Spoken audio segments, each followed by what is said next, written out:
تصور روحك لين عمرك 18 سنة ما عندكش جنسية، تصور تعيش ال10 سنين الأولى من حياتك في مخيم لاجئين، ما تعرفش وقتاش تخرج منه ولا وقتاش ترجع لك أرضك.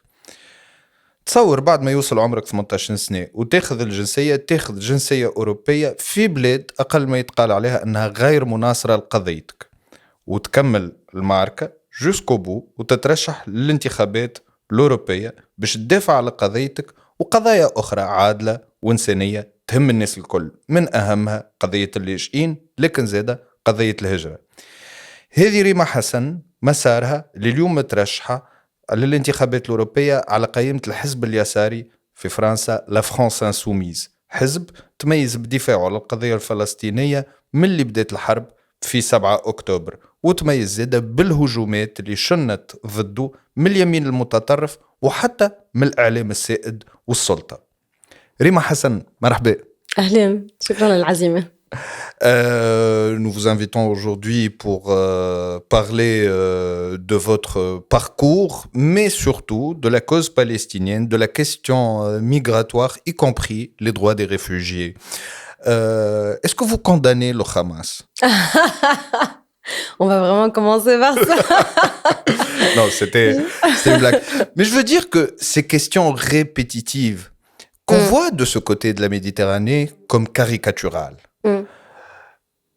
En France, comment expliquez-vous tenir autant à se baser sur de tels biais, de tels clichés pour engager un débat sur une question qui relève du colonialisme et qui date de 48, si ce n'est pas avant?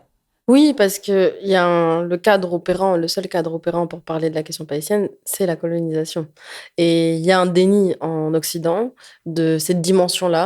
Il y a une méconnaissance qui est entretenue par ailleurs médiatiquement, politiquement, du sujet palestinien dans sa complexité, c'est-à-dire dans son historique, dans la dimension politique de son existence, de ses revendications. Et effectivement, on en arrive à des situations extrêmement caricaturales et plus que ça, limitées. Moi, je dénonce très souvent la paresse intellectuelle des journalistes, de certains politiques, de d'autres personnalités, c'est-à-dire qu'il n'y a absolument pas de curiosité ou un travail de fond qui est fait pour poser les termes, les bons termes du débat. Et on passe plus de temps à répondre à cette paresse intellectuelle qu'à en fait à parler du fond. Mais pensez-vous que c'est réellement de la paresse intellectuelle ou c'est une position en soi? Parfois, quand on veut pas savoir, c'est en soi une position. Pensez-vous que ça relève réellement de la paresse intellectuelle ou d'une façon de rejeter la volonté en soi de comprendre? Non, mais bien sûr que, je veux dire, la question de la paresse intellectuelle, quand on l'embrasse aussi de façon consciente, pour certains aussi de manière un peu inconsciente. Peut-être qu'on en reprendra tout à l'heure, mais j'ai 2-3 exemples qui m'ont assez frappée ces derniers temps dans les interviews que j'ai données, même à des médias, disons, consensuels, comme Le Monde, etc. Et c'est une posture, mais qui vient vraiment du rapport que nous avons au peuple colonisé en Occident, un rapport qu'on a avec l'existence de ces peuples à qui on a historiquement nié une parole politique, une existence, des revendications et qu'on n'a jamais vraiment embrassé dans leur complexité comme étant une société à part entière, comme une nation à part entière. Et sur le palestinien est projeté tous ces relents coloniaux qui viennent aussi du passif historique, mémorial, européen qui est lié à l'histoire coloniale de ce continent. Ce qui est encore plus frappant, c'est que l'analyse que vous venez de dresser est quelque part nuancée par la politique française d'il y a quelques années. On se rappelle que la politique bien ancienne de Gaulle, par exemple, avait une autre attitude, une autre approche de la question palestinienne, mais jusqu'à Chirac et son emblématique ministre des Affaires étrangères de Villepin, la ligne de la France était autre. Même la radicalité des médias, on va dire, dans leur soutien d'Israël, était différente. Depuis le temps, pas mal de choses ont changé, notamment avec le gouvernement Macron. telles que, par exemple, ces déclarations sur la volonté de même criminaliser d'une certaine manière l'antisionisme en disant que l'antisionisme est de l'antisémitisme et que ça, c'est la même chose. Comment vous expliquez ce retournement, ce revirement, alors que le monde devrait avancer vers plus de modernité? Nous assistons à ces positions, pour le moins qu'on puisse dire, choquantes. C'est l'arrivée de la droite, d'une autre droite, qui est celle de Sarkozy, qui a été un tournant effectivement sur la question palestinienne, parce qu'effectivement Chirac était aussi de la droite, mais il s'inscrivait dans cette tradition de Gaulle, sur un non-alignement, sur une parole politique critique des États-Unis. Et donc c'était encore incarné effectivement jusqu'à Chirac, mais l'arrivée de Nicolas Sarkozy au pouvoir en France a marqué véritablement un tournant, un soutien quasi inconditionnel à l'État d'Israël, et donc une invisibilisation du sort palestinien, et donc un effacement de la parole politique française sur ce sujet. Et cet effacement s'est maintenu jusqu'au macronisme. Il y a eu quelques tentatives de la gauche, mais cette gauche que moi j'appelle la gauche coloniale, parce qu'elle est encore dans un déni de ce qu'elle est elle-même. Il y a quand même dans la gauche en France, pas toute la gauche heureusement, mais il y a encore des voix, je veux dire, qui sont extrêmement problématiques.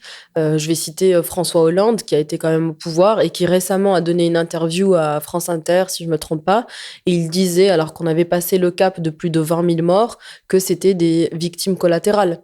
Donc, et ça, pourtant, c'est le Parti socialiste, je veux dire. Donc, on voit bien que gauche ou droite, à partir de ce moment-là, on a eu un basculement s'agissant de l'invisibilisation du sujet palestinien. Et c'est pour ça que je dis très, très souvent dans mes prises de parole que moi, je mène d'abord une bataille de narratif. C'est-à-dire que je suis en train d'essayer de rattraper les décennies de retard que nous avons sur le sujet palestinien. Et je le fais vraiment d'abord sur les termes, comment on doit raconter la question palestinienne. Et c'est déjà effectivement un énorme combat avant même d'arriver aux perspectives politiques au Parlement européen.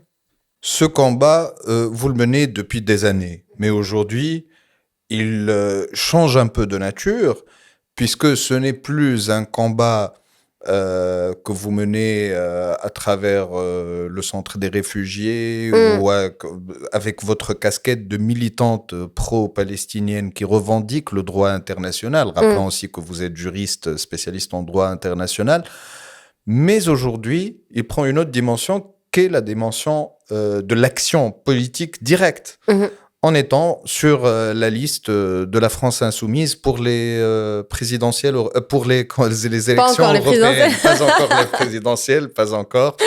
Je pense pas que Monsieur Mélenchon vous laissera faire. Non, mais c'est même pas ça. C'est que vraiment, mon action politique, elle est vraiment sur le droit international. Et c'est vrai que le terrain pour l'incarner et le porter, c'est le Parlement européen. Sur le plan national, il y a d'autres enjeux qui sont importants. Mais c'est vrai que là, sur ce que je veux porter, le terrain politique, c'est le Parlement. Je crois que c'est extrêmement important en ce moment de politiser jusqu'au bout la question de militantisme en solidarité avec la cause palestinienne. Jusqu'à présent, c'était un militantisme qui a souvent été, et c'est extrêmement précieux, dans des bulles en fait d'activisme, d'association, de terrain, de solidarité avec le peuple palestinien sur différentes dimensions, dimension culturelle, dimension de revendication de droits. Donc il y a vraiment plein de choses qui existent sur le plan national français et même européen, mais c'est plutôt des associations là qui portaient cette question. L'objet de ma candidature, c'est vraiment de dire que nous devons avancer là où les décideurs ont un poids énorme sur la question palestinienne. Et donc, le terrain, effectivement, du Parlement européen est extrêmement précieux. Et la bataille de narratif que je mène, c'est d'assumer jusqu'au bout que la Palestine est un sujet européen.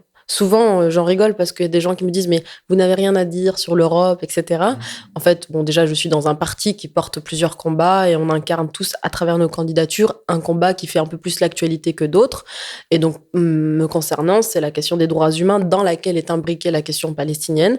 Et je réponds de manière très affirmative avec beaucoup de détermination que la question palestinienne est un sujet européen. Et je me bats pour faire rentrer cette question, cette affirmation dans le narratif. Et voilà, moi, c'est l'objet vraiment de ma candidature, c'est d'être là où il y a des décisions politiques qui sont prises, et c'est en complémentarité, en réalité, de ce qui est fait sur le terrain dans le milieu associatif militant. Les deux se croisent, en réalité, s'entremêlent. Mais jusqu'à présent, on a surtout investi le terrain militant, associatif, etc. On a peu de voix politiques qui ont porté cette question et qui l'ont portée surtout sur le plan européen. Porter justement cette voix d'un point de vue politique sur le plan européen n'est pas du tout évident dans ce contexte de droitisation de l'Europe, voire d'extrême droitisation de l'Europe.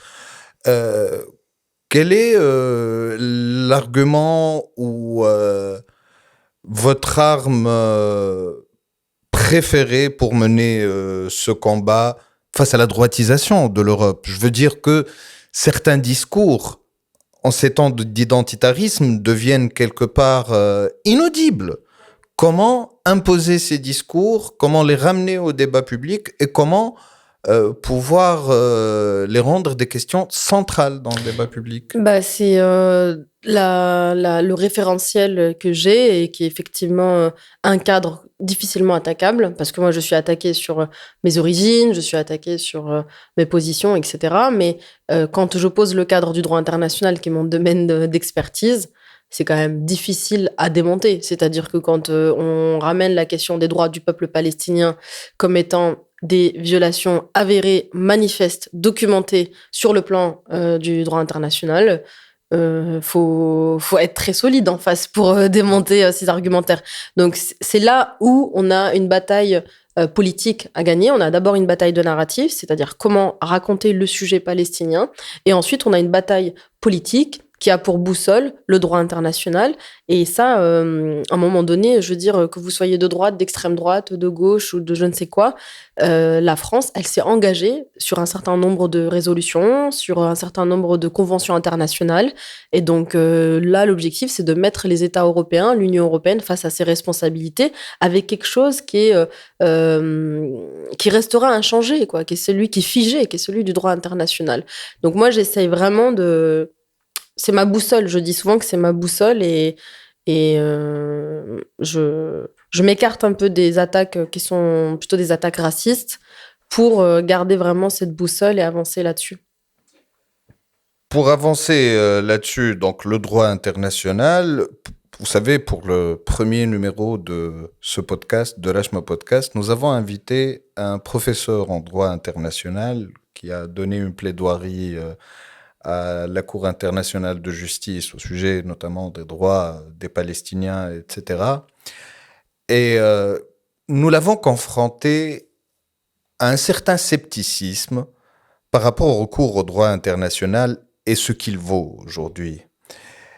Et grosso modo, bien sûr, c'est un entretien qui a longtemps duré, qui est plein de nuances, mais l'idée centrale était que le droit international, ce qui le fait et défait, c'est l'équilibre des forces. Tout à fait. Et aujourd'hui, on voit que l'équilibre des forces est profondément déstabilisé. Donc, comment ramener ce droit international, ce référentiel-là, à sa force initiale, ou comment en tirer une grande légitimité comme outil politique aujourd'hui? Je vais être très cash. Il faut décoloniser le droit international.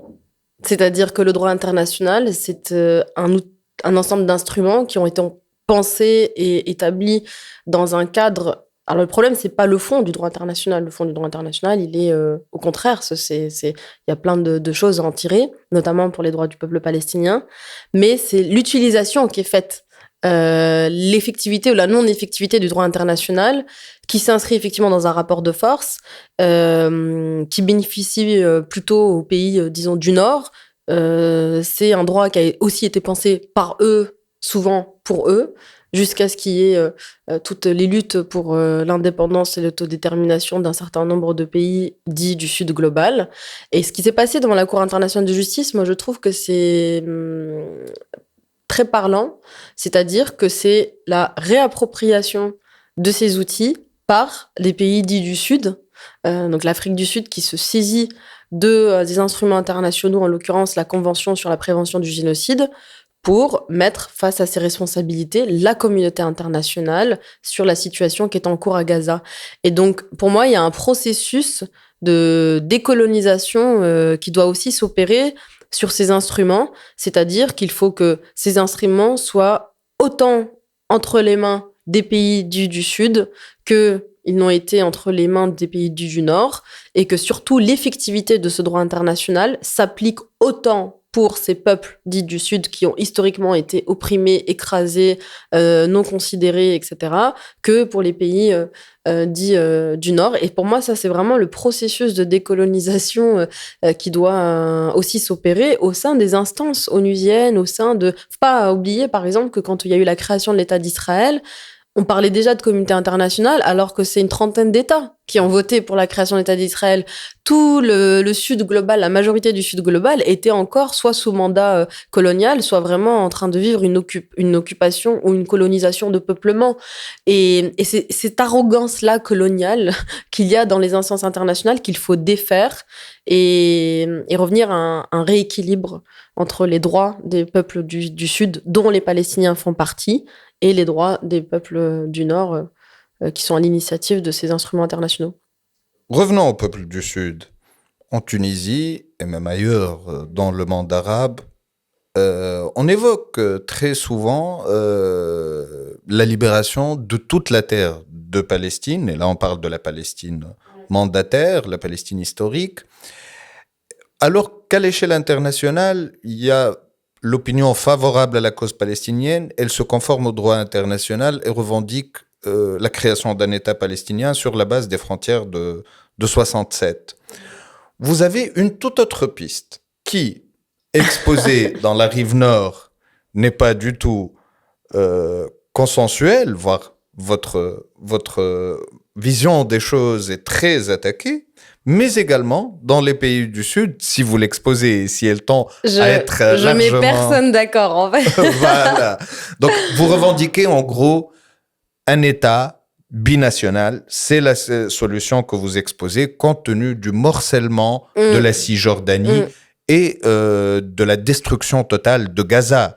Donc, l'impossibilité d'y vivre. Et donc, la seule solution est que vous proposez, c'est l'État binational, qui est un peu complexe, à vrai dire. Pouvez-vous expliquer un peu pourquoi cette solution et la complexité avec laquelle vous pensez que ça pourrait être mis en place? Bon, déjà, il faut dire que ce que je dis n'est rien de révolutionnaire. Arafat en parlait déjà, Edouard Saïd, il parlait d'un État unique, laïque, qui reconnaît en fait les spécificités des uns et des autres, qui reconnaît toutes les religions, etc., etc.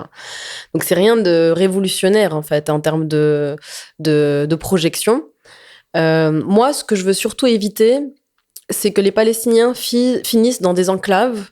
Donc comme là, ça a été le cas dans la bande de Gaza, je pense que ce qui nous attend en Cisjordanie sera pire que Gaza. Je pense que si on continue dans la logique des deux États, je vais revenir après sur les conditions pour avoir deux États parce que c'est une vaste supercherie quand même.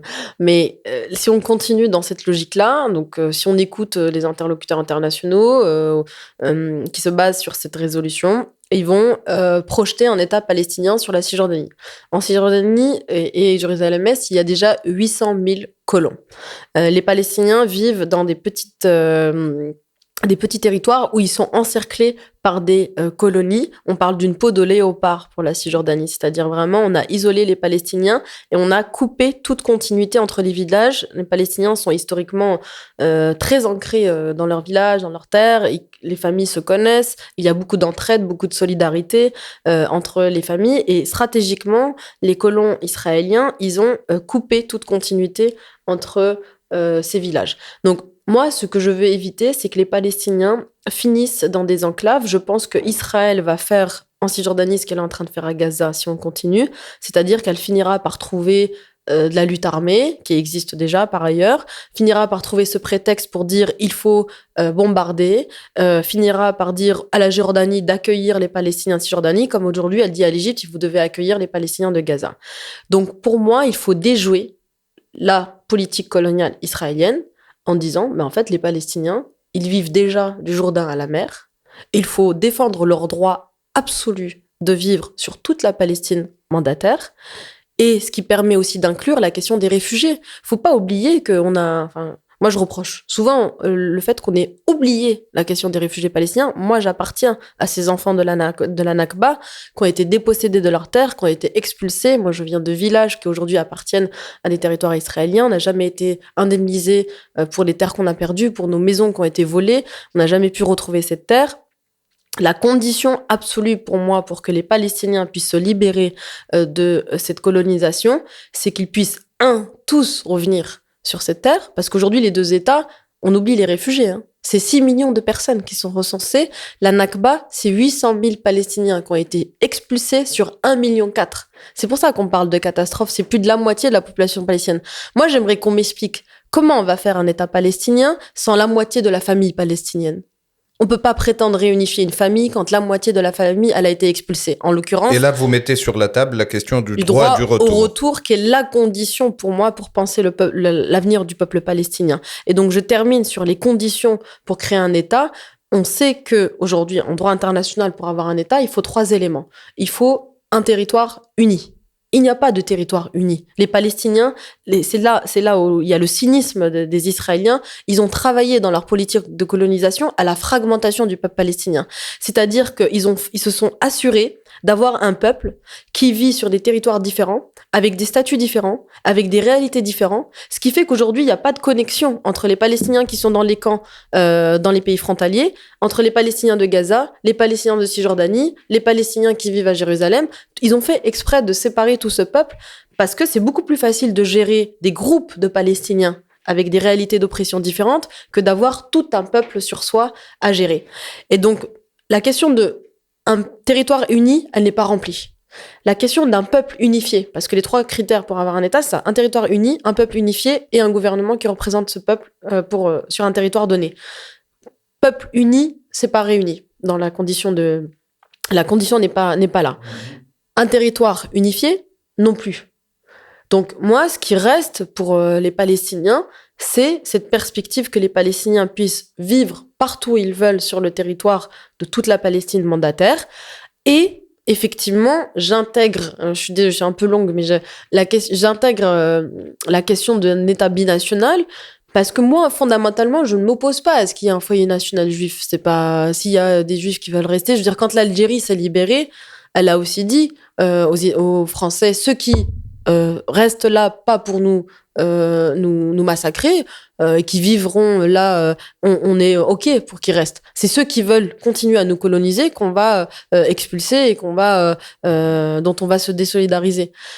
Donc la logique, c'est un peu ça, c'est de dire, ben en fait, on peut reconnaître le droit pour certains à rester là et ceux qui ne veulent pas s'en prendre aux Palestiniens, mais effectivement, la lutte contre ceux qui veulent continuer à nous coloniser, elle doit se poursuivre d'une certaine manière. Et surtout, moi, j'ai très peur que les Palestiniens, si qu'on parle aujourd'hui de plusieurs millions de personnes qui sont de nationalité israélienne, et d'ailleurs, c'est important de rappeler que chez les Israéliens, 20% sont palestiniens. 20% sont la nationalité. Ce qu'ils appellent les Arabes israéliens. Alors, dans le discours médiatique français. Nous, on refuse ce terme. Nous, on parle de Palestiniens d'Israël. C'est-à-dire qu'ils ont été naturalisés, c'est vrai, mais par contre, c'est des Palestiniens originellement. Mais, je veux dire, ceux qui veulent rester... c'est pour ça que je parle de l'identité binationale, parce qu'aujourd'hui, il y a des Palestiniens qui vivent avec l'identité, mais je veux dire qui ont les documents de l'autorité israélienne. Moi, j'ai pas envie que les Palestiniens commettent des massacres d'une certaine manière. Je trouve que la dignité de notre peuple, elle repose sur le fait qu'on ne fera pas subir à d'autres ce que nous avons subi. Et il y a chez certains juifs un passif qui est très lourd. Des gens qui ont été massacrés, qui ont été chassés de partout. Et moi, je trouve que l'honneur du peuple palestinien, c'est de dire, mais en fait, nous, on peut être cette terre d'accueil pour des juifs. On peut. Et rappelant que la Palestine historique, il y a la toujours Palestine eu des juifs.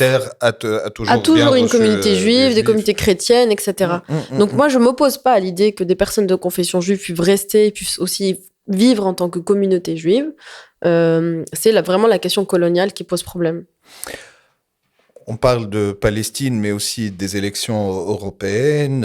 Les élections européennes et le Parlement européen sont considérés comme responsables d'autres drames, qui est le drame de la migration irrégulière en Méditerranée. Nous avons connu, rien que durant l'année 2023, qui était une année record, plus de 1300 morts dans les côtes tunisiennes, des Tunisiens, mais aussi d'autres migrants qui viennent d'Afrique subsaharienne. Donc cette hécatombe qui est devenue la Méditerranée devrait être un des sujets les plus importants en cas d'élection au Parlement européen. Il y a le Frontex, une militarisation de cette gestion, voire des accords avec des pays du Sud comme la Tunisie, afin qu'ils gardent autrement, d'une certaine façon, les frontières européennes. Qu'est-ce que vous portez comme programme par rapport à cette question migratoire? Nous savons que la France insoumise a toujours plaidé une politique migratoire plus souple, plus inclusive. Plus humaniste surtout. Plus humaniste surtout. Ouais. Aujourd'hui, les politiques de droite se durcissent et imposent peut-être une autre démarche ou une autre façon de les confronter. Qu'est-ce que vous avez prévu dans ce sens? Alors, donc déjà, pour recontextualiser un peu le le cadre de la politique européenne en matière de migration, effectivement, il y a eu depuis 2014 30 000 morts en Méditerranée. Il y a récemment le pacte asile-migration qui a été adopté, qui est un pacte qui est extrêmement problématique puisqu'il durcit les conditions effectivement d'entrée, les conditions de dépôt de demande d'asile sur le plan européen. On a toujours le régime Dublin qui ne marche pas, qui est une catastrophe. Donc le régime Dublin, c'est le fait que c'est le premier pays d'arrivée dans lequel vous êtes entré, qui est responsable de votre demande d'asile. On voit bien que ça ne marche pas, puisque généralement, les parcours des personnes exilées traversent plusieurs pays avant d'arriver au pays où il y a, des membres de leur famille, etc., etc. Donc, ce régime est en plus maintenu dans ce pacte asile-migration. L'enjeu pour nous, au Parlement européen, c'est de réussir à avoir des garanties de protection des droits des personnes exilées. Par exemple, on sait qu'aujourd'hui, il y a des risques d'enfermement pour les personnes qui sont mineures aux portes de l'Europe. On sait qu'il va y avoir une généralisation de la mise en camp, c'est-à-dire créer plus de hotspots de camps qui vont détenir des personnes le temps de leur demande d'asile, donc vraiment pour contrôler leur installation, leur arrivée sur le plan européen. Effectivement, il y a de plus en plus d'accords qui sont passés avec des pays aux frontières de l'Union européenne ou qui sont les pays d'arrivée ou de transit avant d'arriver à l'Union européenne pour justement, moyennant de l'argent, on leur demande de faire le boulot de tri ou de répression même à l'endroit des personnes qui sont en situation de migration. Donc nous, notre objectif, c'est effectivement d'avoir une politique migratoire qui soit beaucoup plus humaniste, qui s'assure que l'Union européenne respecte ses engagements, puisque je rappelle qu'on a ratifié des conventions comme la Convention de Genève de 1951, que la Convention européenne des droits de l'homme offre aussi un certain nombre de respect des droits humains, même pour les personnes qui sont sur le sol européen, qui sont des personnes exilées ou réfugiées. Donc, c'est vraiment de regarder toutes les dérives. En fait, le pacte, c'est un peu nouveau, donc c'est bien qu'on en parle. Il vient d'être adopté. Donc l'objectif pour nous, c'est de s'assurer d'avoir vraiment un travail de surveillance, de veille sur la manière dont ce pacte va être déployé et d'être en alerte sur tous les dispositifs qui vont violer les droits des personnes exilées. Et on veut absolument éviter de se retrouver dans la configuration de Moria, par exemple, les camps de Moria en Grèce, où les gens étaient enfermés pendant plusieurs années sans bénéficier de suite sur leur demande d'asile, etc. Donc tout ça, c'est des violations avérées s'agissant des engagements de l'Union européenne sur les conventions internationales et régionales. Et notre boulot va être vraiment d'être des garants, d'une certaine manière, des respects des droits fondamentaux des personnes en situation d'exil. Et je veux dire un mot sur le fait que là aussi, il y a une bataille de narratif. C'est là où l'extrême droite a malheureusement gagné, c'est-à-dire que l'extrême droite a réussi à faire croire qu'en fait on était envahi, que l'Union européenne portait toute la charge de la question de l'accueil, ce qui est complètement faux. Aujourd'hui, en termes de migrants internationaux, c'est juste le fait de vivre dans un pays qui n'est pas le vôtre. C'est 3 à 3,5% de la population mondiale. Et ces données, ces 20 dernières années, elle n'a pas beaucoup changé. Elle est entre 2,8 et 3,5%. Mais un migrant international, ça peut être aussi un Français qui va s'installer au Sénégal. Mais lui, il aura le bon passeport. Lui, sa migration, ça sera jamais un sujet politique. Lui, il s'appelle expat, pas migrant. Exactement, mais pourtant, dans les statuts, c'est un migrant. Il est comptabilisé dans les migrants internationaux. Mais il a le bon passeport. Sa migration ne sera jamais un sujet politique. À l'inverse, quelqu'un qui veut venir du Sénégal et qui va s'installer en France, il va être exposé à un risque de mort, un risque de persécution, un risque de voir ses droits fondamentaux violés. Et sa migration est un sujet politique. Il faut juste bien se resituer que la première réalité de migration à travers le monde, c'est les déplacés internes. C'est-à-dire que c'est des personnes qui ne quittent jamais leur pays. L'essentiel de la migration forcée, c'est essentiellement des gens qui vont se déplacer d'une région à une autre. La deuxième réalité de migration, c'est les réfugiés. Les réfugiés, 85% d'entre eux, ils sont accueillis par des pays voisins de leur pays d'origine. Comme par exemple le cas de la Syrie. On sait que la majorité des réfugiés syriens, ils n'ont pas été accueillis par l'Europe, ils ont été accueillis par la Turquie, par la Syrie, par le Liban, et par la Jordanie. Et ensuite vient la dernière réalité de migration, qui est la migration sud-nord, mais qui est vraiment minime par rapport aux premières réalités de migration qui sont d'abord des migrations sud-sud. C'est-à-dire que c'est d'abord des pays de la région d'origine qui absorbent les millions de personnes qui sont en situation de C'est ce qui se passe notamment en Tunisie actuellement avec de plus en plus de vagues de migrants subsahariens. Rima Hassan, le temps était court. Oui. Généralement, notre podcast est plus lent. Votre séjour en Tunisie est limité. Et un peu chargé. Et un peu chargé, très chargé même. Je vous remercie d'avoir partagé toutes ces idées et d'avoir répondu favorablement à notre invitation. Nous espérons vous recevoir avec grand plaisir. Une nouvelle fois pour plus de temps. Je reviendrai en octobre pour le festival Jaou, parce que j'ai un projet photo sur les camps palestiniens, donc je serai de retour. Super. Ça s'appelle comment ce projet photo, si vous pouvez... Nakba Survivor. Nakba Survivor. Voilà, donc je vais dans les camps. Ça sera présenté dans le festival Jaou en octobre prochain. J'aurai une exposition sur des portraits de Palestiniens qui sont dans des camps que j'ai visités. Et je repasserai peut-être en août pour des vacances, donc je serai ravie de faire une interview avec vous. Soyez la bienvenue. Merci. En tout cas, nous vous souhaitons bon courage pour les élections européennes. Ça sera le 9 juin. Le 9 juin, tout à fait. Bon courage, Rima Hassan. Merci beaucoup. شكرا على المتابعة متاع الحوار هذا. كان قصير مقارنة بحواراتنا في العادة. القضية الفلسطينية، القانون الدولي، الهجرة، مسألة اللجوء، هذا الكل حكينا فيه مع ريما حسن. تنجموا تواصلوا تتبعونا هنا على يوتيوب، لكن زادة على رشمة في فيسبوك، انستغرام وحتى تيك توك. شكرا مرة أخرى وتخي بيانتو.